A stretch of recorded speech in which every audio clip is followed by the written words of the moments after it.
não parar, não precipitar e não retroceder. Então dizer para esse cara, sabe quando nós vamos parar? Nunca. Nunca na sua porca vida. Né?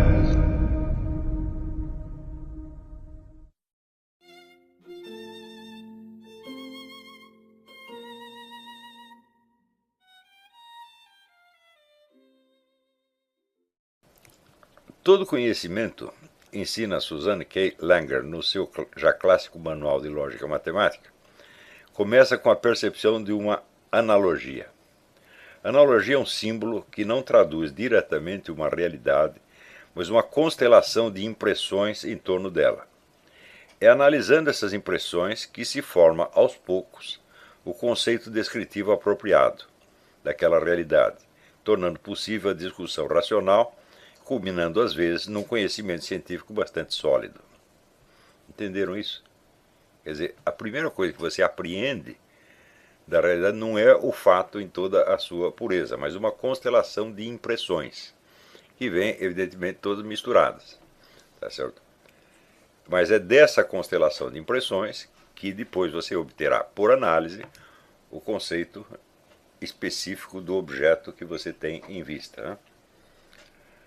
Quem leu meu livro Aristóteles em Nova Perspectiva, Introdução à Teoria dos Quatro Discursos, 1996, sabe que, segundo o fundador do Liceu, todo o processo de conhecimento começa na elaboração imaginativa e simbólica dos dados apreendidos, sem a qual é impossível saltar diretamente para a esfera dos conceitos, da análise dialética e da prova lógica.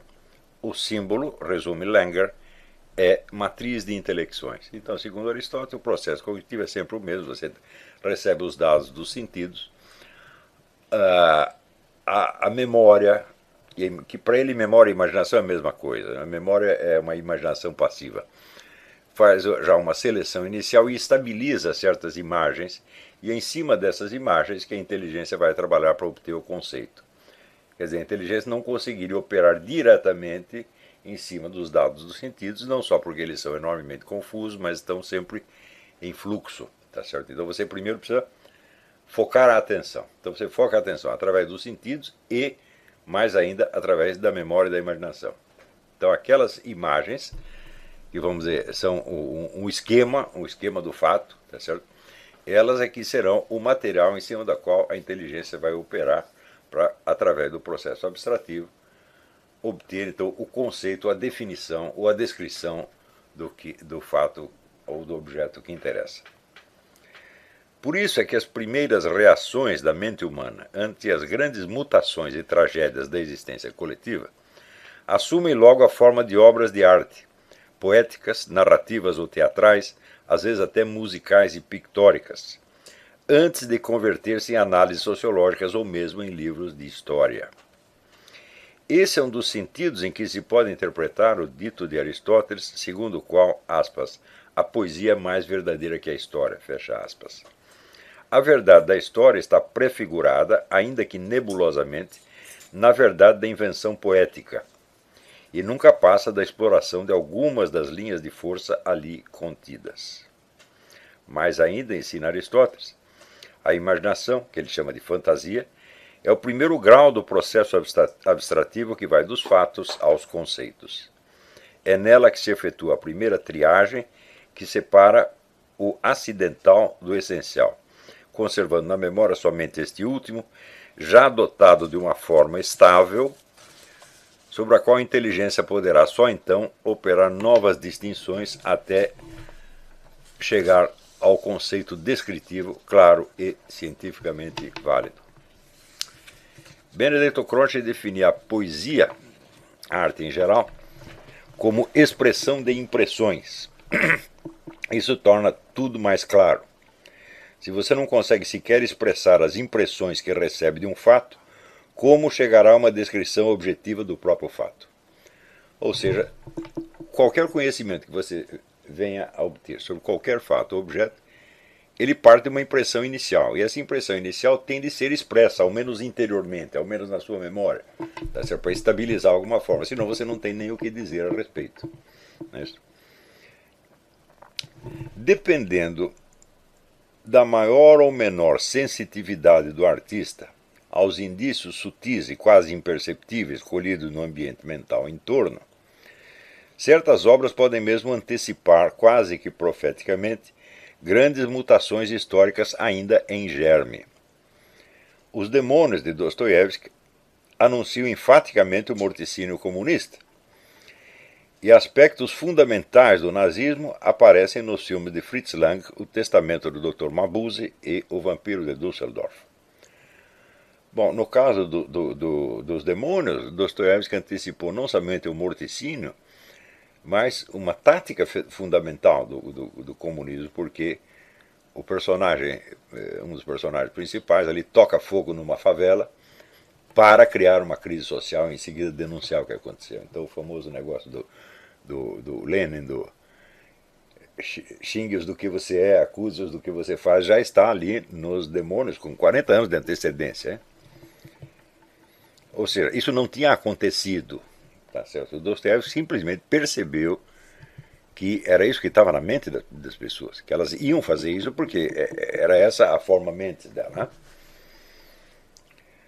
Mas isso também quer dizer que a possibilidade de uma compreensão racional dos fatos depende de uma forte reação imaginativa inicial. Sem isso, qualquer tentativa de chegar ao nível dos conceitos descritivos se perderá em mil detalhes irrisórios e não obterá, na melhor das hipóteses, senão um simulacro persuasivo de conhecimento científico. Isso aqui é absolutamente fundamental. Quer dizer, diante dos fatos, a primeira reação é sempre imaginativa. Agora, se você não consegue expressar essa reação imaginativa, se ela ainda está confusa demais para você e você não consegue sequer expressá-la, muito menos você chegará a uma compreensão estável dos fatos aludidos. Né? Digo tudo isso tendo em mente a diferença entre as reações da esquerda e da direita brasileiras em situações de derrota e perigo. Entre 1964 e 1967, alguns destacados escritores e artistas de esquerda, alijados do poder e sentindo-se ameaçados de uma definitiva expulsão de toda a atividade política, começaram a produzir romances, novelas, peças de teatro e filmes que expressavam imaginativamente a sua experiência imediata do novo estado de coisas. Nenhuma dessas foi obra de mera propaganda. Eram todas arte, no sentido mais genuíno da palavra. Com maiores ou menores méritos, algumas incorporaram-se definitivamente ao panorama da alta cultura nacional. Vou citar só algumas. Poucos meses após a derrubada do presidente João Goulart, o poeta e romancista Ledo Ivo já retratava satiricamente na novela O Sobrinho do General, 1964, a tragicomédia de um país cuja existência histórica consistia em passar de golpe em golpe, de revolução em revolução, sempre na esperança de com isso prevenir novos golpes e revoluções. Em 1965, a peça Liberdade, Liberdade, de Milor Fernandes e Flávio Rangel, condensava num popurrí de textos clássicos os valores de liberdade e democracia que então pareciam condenados à extinção, no entender desse grupo. No mesmo ano, o filme de Paulo César Saraceni, O Desafio, ilustrava um tanto canhestramente, que é um filme francamente mau, o drama do intelectual de esquerda comprometido por ligações íntimas com a classe dominante e subitamente desprovido de meios de ação cultural ou política na nova situação vigente. Ou seja, a situação era exatamente, a situação de toda a intelectualidade esquerdista era exatamente esta. E é exatamente o que aparece no filme. O tema, ainda nesse ano, seria retomado com muito mais destreza em Terra em Transe, de Glauber Rocha, e no filme de Luiz Sérgio Persson, São Paulo, Sociedade Anônima, no qual o intelectual de esquerda se degrada e se dissolve no ambiente de triunfalismo burguês. A Hora e Vez de Augusto Matraga, de Roberto Santos, livre adaptação cinematográfica da novela de João Guimarães Rosa, que então impressionou a plateia por seu nível técnico bem superior à média do cinema nacional. Houve cenas assim, que eu assisti a pré-estreia, para um grupo de profissionais, estudantes de cinema, e havia cenas que o pessoal levantava e aplaudia de pé, porque o cinema brasileiro até então não conseguia fazer aquelas coisas e ele conseguiu.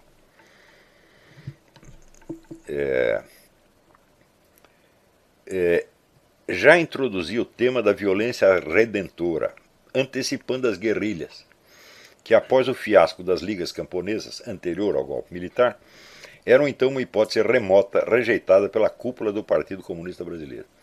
Então é claro que ali estava havendo, a partir justamente desse ano, 65, 64, já 64, 65, começa a discussão sobre a possibilidade de uma reação armada ao estado de coisas, né? E esse filme já é uma tomada de posição dentro dessa discussão, né? O romance de José J. Veiga, A Hora dos Ruminantes, 1966, ampliava o quadro sociológico da descrição, mostrando toda uma sociedade na qual os mecanismos de controle ultrapassavam a esfera pública, invadindo a vida privada e a intimidade das consciências. Ficava subentendido que era a isso que tendia o novo regime. Então isso quer dizer que a sociedade é mostrada sob um controle totalitário. Tá certo? E isso, evidentemente, impressionava muitas pessoas, não porque estivesse acontecendo, mas porque poderia acontecer, né? No ano seguinte, Marques Rebelo, na novela O Simples Coronel Madureira, voltava ao tom satírico de Lê do Ivo, retratando a classe militar como um bando de simplórios. Aí você já vê uma certa dificuldade de diagnóstico da situação, porque se os militares eram um bando de simplórios, como eles iam conseguir criar uma sociedade totalmente controlada, como aparece no livro do José J. Veiga? Mas eram visões que coexistiam dentro do grupo esquerdista, né? Quer dizer, por um lado, os caras com medo de cair sob um controle totalitário total, uma tremenda obra de engenharia social, e por outro lado, muitos vendo os militares como um bando de idiotas, incapazes, etc, etc. Mas dois romances de grande porte, Pessach, A Travessia, de Carlos Heitor Coni, e Quarup, de Antônio Calado, retomavam o tema do destino do intelectual na situação vigente. O primeiro contava a história de um boêmio apolítico, alter ego do autor, que, levado pelas circunstâncias, acabava se envolvendo na guerrilha, que então já se formava. O Carlos Heitor Coni é, de fato, um autor totalmente apolítico, tá certo? Fazia uma espécie de literatura subjetivista, voltada de cunho mais ou menos autobiográfico, mostrando os seus dramas no seminário, o seu problema com a religião católica, etc. Não tocava em política. E, a partir do momento em que houve o golpe militar, ele se tornou paradoxalmente o articulista político mais lido do país, com os artigos que ele estava escrevendo contra o novo governo. Aconteceu isso com ele e com o Otto Maria Carpo, os dois eram colegas no Correio da Manhã. E, de certo modo, nesse romance, ele retrata a sua própria situação, quer dizer, um sujeito apolítico que, por uma série de circunstâncias, acaba se vendo assim moralmente obrigado, por assim dizer, a participar de uma guerrilha que então ainda não existia, era apenas uma ideia, mas você já via a tomada de posição. O segundo, Quarup, introduzia espetacularmente 4 novos temas que viriam a ter uma importância decisiva nos anos subsequentes. A teologia da libertação, o personagem é um padre, as culturas indígenas como núcleos de resistência à civilização do Ocidente, a libertação sexual e as drogas como instrumento de dissolução da ordem vigente. Naquele tempo você ainda não tinha muita droga em circulação, então o que eles usavam como droga era o lança-perfume. Tem um capítulo inteiro de alucinação do lança-perfume e tal. E essa alucinação é vista como um capítulo da suposta libertação interior do personagem, cujo último ato, depois de uma série de peripécias, será ir para a guerrilha. É um padre que larga a batina e acaba virando guerrilheiro. O fato que iria acontecer muitas vezes nos anos seguintes. Né? No mesmo ano, o novo filme de Luiz Sérgio Persson, O Caso dos Irmãos Naves, retratando com detalhes escabrosos um caso de erro judiciário ocorrido no tempo da ditadura Vargas, aludia sem muita sutileza ao novo fantasma que assombrava por toda parte as almas esquerdistas, a ameaça da tortura. Então, as denúncias de tortura ainda não haviam se tornado endêmicas mas elas já estavam no filme. Preste bem atenção, tudo isso, todas essas obras estão antecipando os desenvolvimentos históricos, né?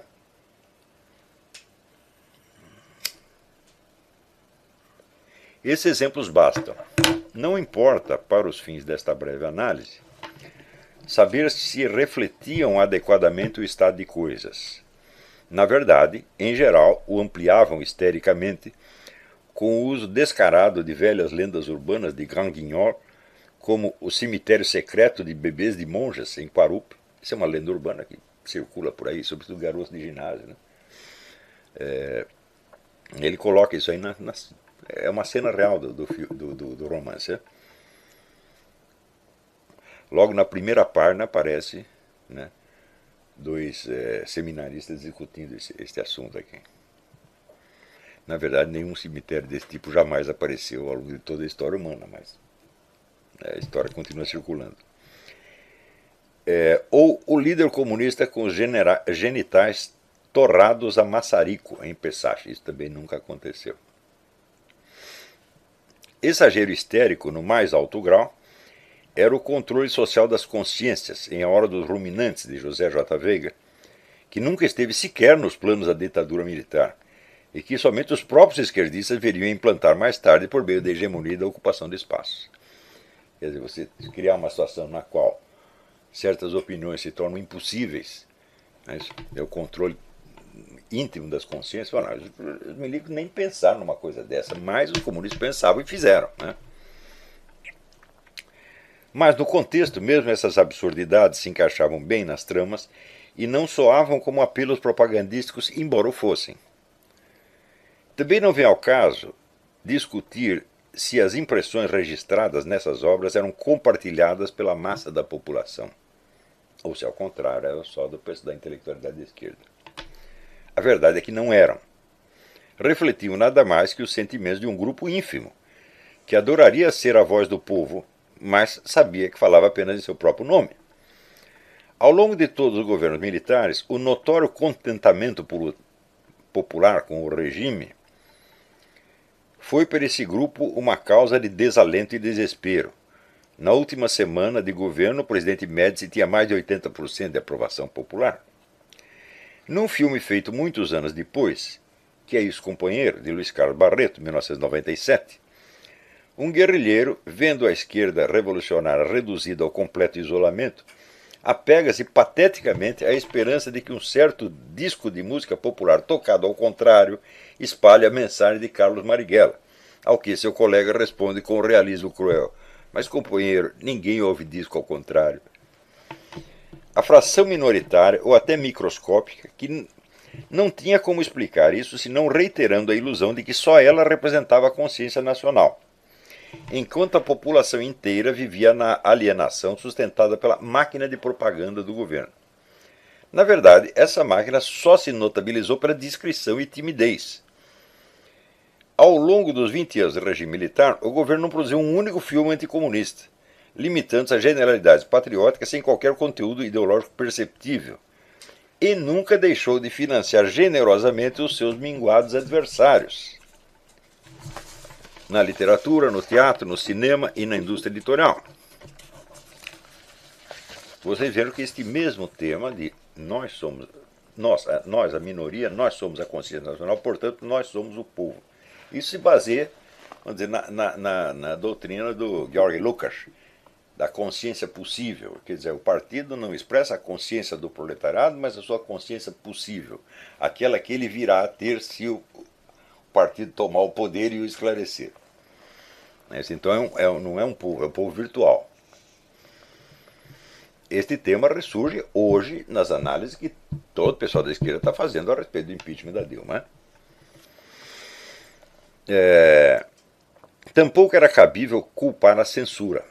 A mídia inteira era controlada pelos comunistas, e invariavelmente as notícias proibidas, assim como peças de teatro e obras cinematográficas, eram liberadas mais cedo ou mais tarde, ao passo que a censura de livros foi praticamente inexistente. Eu acho que não chegaram a censurar 5 livros. Um deles era do jornalista australiano Wilfred Burchett, que ensinava a fazer bombas. Então, como estava tendo ali atentado, essa coisa toda, eles acharam melhor assumir com esse livro. E as notícias proibidas raramente eram de teor propriamente político. Eram geralmente notícias relativas a atentados terroristas que o governo achava que podia atrapalhar as investigações. Em geral é isso. Censura de opiniões praticamente não houve.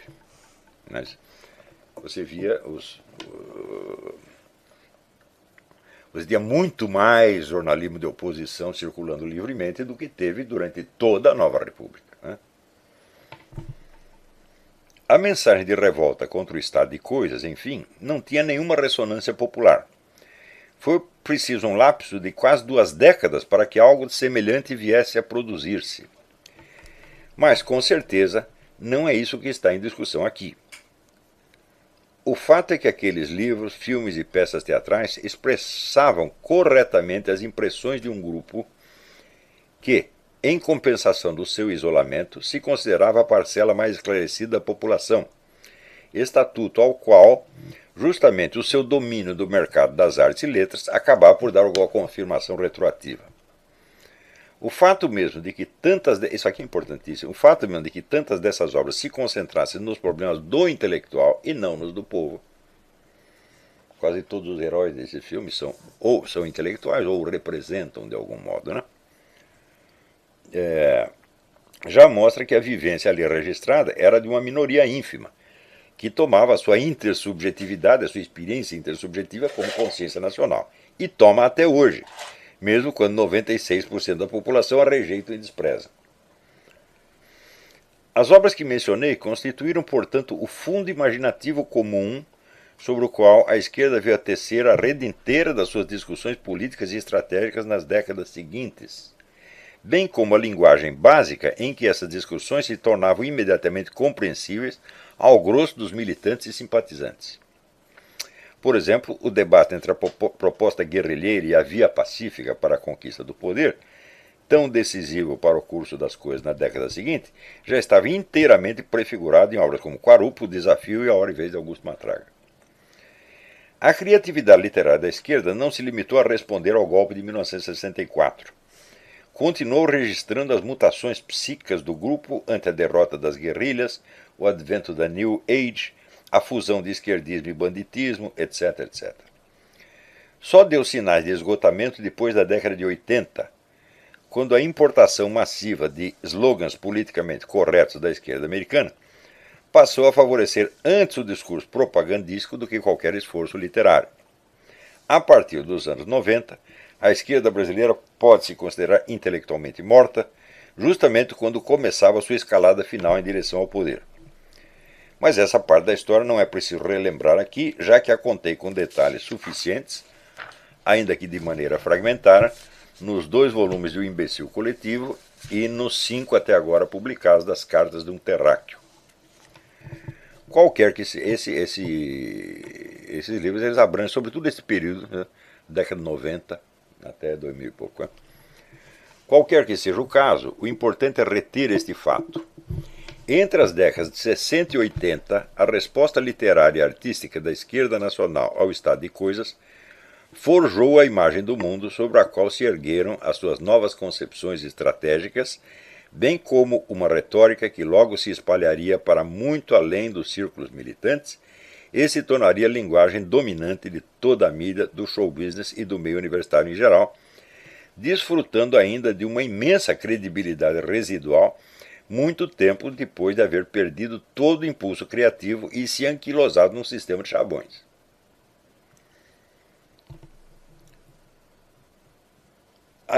Quando você observa fenômenos como essa feira literária de Paraty, essa coisa toda, você vê o seguinte, que esse grupo ainda continua, né, cultuando a ilusão de que ele representa a alta cultura, etc, embora tenha tudo acabado. Se você comparar os autores que estão aí com os que tinham na década de 60, assim, é absolutamente ridículo, tá certo? Tanto na literatura quanto na ciência social, na filosofia, etc, etc. Quer dizer, eles morreram, não sabem, não foram avisados, tá certo? Mas o que permite que isso continue acontecendo? É porque essa mitologia foi viva durante um certo tempo. Ela tinha vitalidade, ela refletia efetivamente a experiência deles nos anos 60. E vamos dizer, o vigor dessa simbologia inteira continua alimentando o imaginário dos caras, mesmo depois que a fonte secou. Já não consegue produzir mais nada, tem que viver dos mesmos mitos eternamente. Né?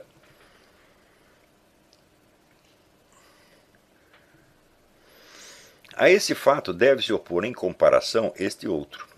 A ascensão cultural e política, isso aqui é fundamental, né, do que eu vou falar depois. A ascensão cultural e política da esquerda, desde a década de 80, determinou mudanças muito mais profundas, abrangentes e marcantes na sociedade brasileira do que o golpe de 1964 e tudo que os governos militares vieram a fazer. A decomposição moral da sociedade, a ascensão irrefreável do tráfico de drogas e da criminalidade em geral, a disseminação epidêmica da incontinência sexual mais descarada entre adolescentes e depois entre crianças menores, a completa destruição da educação escolar, a migração em massa de fiéis católicos para toda sorte de igrejas evangélicas, o advento de um anticristianismo militante cada vez mais agressivo, para citar só os aspectos mais visíveis, constituem transformações sociais imensamente mais vastas e impressionantes do que tudo que as administrações militares ousaram sequer conceber em sonhos ou pesadelos. Era de se esperar que mudanças de tal magnitude produzissem na imaginação literária e artística nacional respostas 1000 vezes mais dramáticas, mais numerosas e mais inventivas do que a simples derrubada de um presidente em 1964 ou mesmo o final patético das guerrilhas nos anos 70. No entanto, isso não aconteceu. Este é o grande mistério. Quer dizer, um simples golpe militar derrubado de um presidente provoca, vamos dizer, uma efusão de criatividade literária que depois desemboca em discussões, debates estratégicos, políticos, etc. Culmina numa nova estratégia da esquerda que a leva, por fim, ao poder 40, 50 anos depois. Em seguida você tem, a partir dos anos 80, mudanças sociais absolutamente devastadoras que afetaram a vida de todo mundo. Não tem um brasileiro que não tenha sido afetado por isso. Né? Por exemplo, essa questão, vamos dizer, da criminalidade. Não tem um brasileiro que não tenha medo de sair e não poder voltar para casa. Todos têm isso. Quer dizer, a população inteira está sofrendo isso. Né? A questão das drogas. Bom, me mostra alguma família que não tenha pelo menos um drogado. Tá certo? A questão da sexualidade infanto-juvenil, que hoje está descarada por todo quanto é lado, hoje mesmo. Né? Outro dia eu estava comentando que eu vi um vídeo de menininhas brincando, menininhas de 10 anos. E qual era a brincadeira delas? Eles estavam brincando de mulher que encontra o marido no motel e ainda leva uma surra da amante. Né? E uma xingando, sua puta, sua arrombada, sua isso, sua aquilo. Tá. Tudo assim, verossímil, por ser um espetáculo é melhor do que atores profissionais. Eu falei, quer dizer, as crianças estão vendo isso, elas acham que isso é o mundo dos adultos, esse é o mundo que elas percebem e elas estão reproduzindo. Tá certo? Assim como a gente brincava. Né? Até eu brinquei, falar, quando moleque eu brinquei de cowboy, de médico, brinquei de banco, brinquei de um monte de coisa, mas nunca brinquei de corno. Né? E de repente isso virou o assunto das criancinhas. Né? Então, mas hoje eu vi uma coisa pior, eu vi, tá na minha página, alguém colocou lá, um vídeo de 4 meninas que por um motivo de ciumeira decidiram torturar e matar uma coleguinha, todas elas entre 13 e 16 anos. Né? E aparece lá a menina amarrada, às vezes dando paulada nela, então no fim ela conseguiu fugir. E tá lá, o negócio está na polícia, tá rolando ainda. Então, olha, algo aconteceu com essa molecada. Isso, se eu pensar bem, isso aí, crimes dessa ordem, bom, podia acontecer entre pessoas de 30, 40 anos, mas crianças de 13 anos não iam fazer isso, né? Tá certo? Então, essas mudanças afetaram profundamente toda a nação brasileira, toda a população. E, no entanto, não houve reação literária alguma. Eu até escrevi um artigo chamado Longa Noite, né? No qual você vê que a literatura não registra nada, o cinema não registra nada, o cinema continua falando as mesmas coisas que falaram na década de 60. Não é isso? Quer dizer, ainda é a esquerda falando com ela mesma.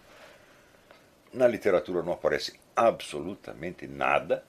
Quando você vê algum romancista assim, com algum rudimento de talento, o assunto dele é sempre subjetivo, é ele, o umbigo dele, assim, é totalmente fechado. Não tem. Você não vê a coisa básica da arte do romance, que é a conexão orgânica entre alma individual e consciência social, isso não aparece nunca, tensão entre a consciência e a sociedade não aparece por parte alguma. Então, tudo isso ficou sem uma documentação literária, ou seja, ninguém foi capaz de expressar as impressões que estava tendo. Ora, você expressar essas impressões ainda não é você ter um diagnóstico da situação, não é nem ter uma descrição dela.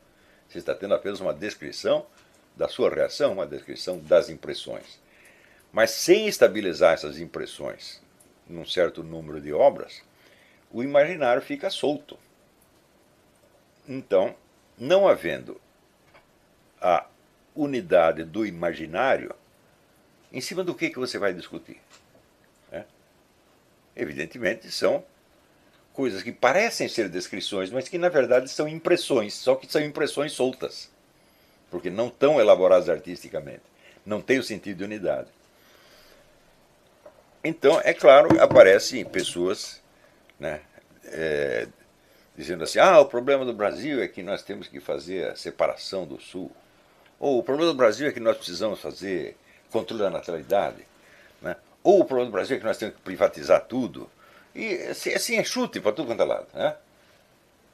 E, evidentemente, de todos os fatos acontecidos, o único fato que conseguiu se impregnar na consciência nacional foi a corrupção no governo. Então formou-se uma espécie de unidade fictícia em torno deste símbolo corrupção. E isto mobilizou as pessoas para ir para a rua, etc, etc, etc. Ora, mas nós sabemos perfeitamente que o termo corrupção nem de longe descreve o que estava acontecendo. Porque é o tal negócio, corrupção, como diz o próprio Lula, corrupção sempre existiu. Qual é a diferença específica? Tá certo? Bom, a diferença específica é que, desta vez, a corrupção veio de um imenso plano de tomada do poder que estava a meio caminho. Eles não chegaram a tomar o poder completamente, como queriam, né? E que vinha sendo elaborado desde os anos 60. Quer dizer, é uma corrupção racional, planejada, tá certo? E de longo prazo, para penetrar profundamente na sociedade. Não é roubar dinheiro, meu filho, é corromper toda a sociedade. Só que você pega as menininhas torturando a outra no fundo do quintal. Eu digo, que relação tem isso com o Zé Dirceu? Alguém consegue sintetizar simbolicamente isso aí? É claro que uma coisa tem a ver com a outra. São o mesmo fenômeno, no fim das contas. Mas você não tem expressão imaginativa, não tem expressão artística, então não condensa os símbolos. Então, todas as reações ao estado de coisas, todas sem exceção, que apareceram, foram de natureza puramente jornalística. São artigos, são blogs, às vezes são livros, tá certo? Mas tentando discutir a coisa já no plano dos fatos, sem ter o condensado simbólico inicial. Portanto, apegando-se a fatos soltos, não tem unidade e você não consegue ter um diálogo. Daí as pessoas ficavam gritando assim, unidade da direita, unidade da direita, unidade da direita. Mas se você não tem sequer unidade imaginativa, como é que você vai ter unidade de uma estratégia, de uma coisa assim? Isso é impossível. Você está querendo o impossível. Quer dizer, primeiro você tem que fazer com que as pessoas compartilhem de um certo estado de espírito geral e vago, mas suficientemente reconhecível. E isso se condensa em símbolos. E quem faz isso? A arte faz isso. Então, vamos dizer, se a esquerda chegou, vamos dizer, ao seu estado de senectude literária, seu Alzheimer literário, a direita mostrou uma impotência literária e artística total. Não houve reação nenhuma. Zero, zero, zero, absolutamente zero. E se você perguntar, bom, por que não se conseguiu formar uma unidade de direita até hoje? É por causa disso. Vocês estão entendendo qual é a verdadeira dimensão do fenômeno chamado guerra cultural? Guerra cultural começa muito em cima. Você tem que criar símbolos artísticos poderosos, através de obras de altíssima qualidade, Tá certo? E daí você vai descendo, descendo, descendo, descendo até chegar, vamos dizer, na música popular, nas novelas e no jornalismo. Mas tem que começar em cima.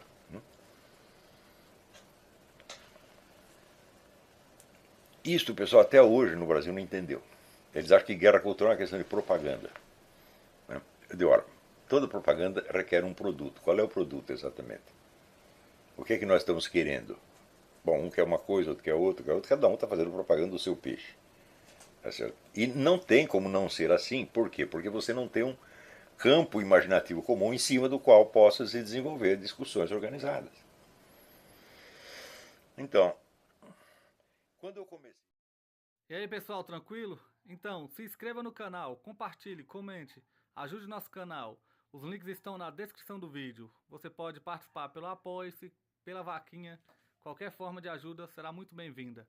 Pode curtir, comentar e compartilhar também para ajudar nosso canal.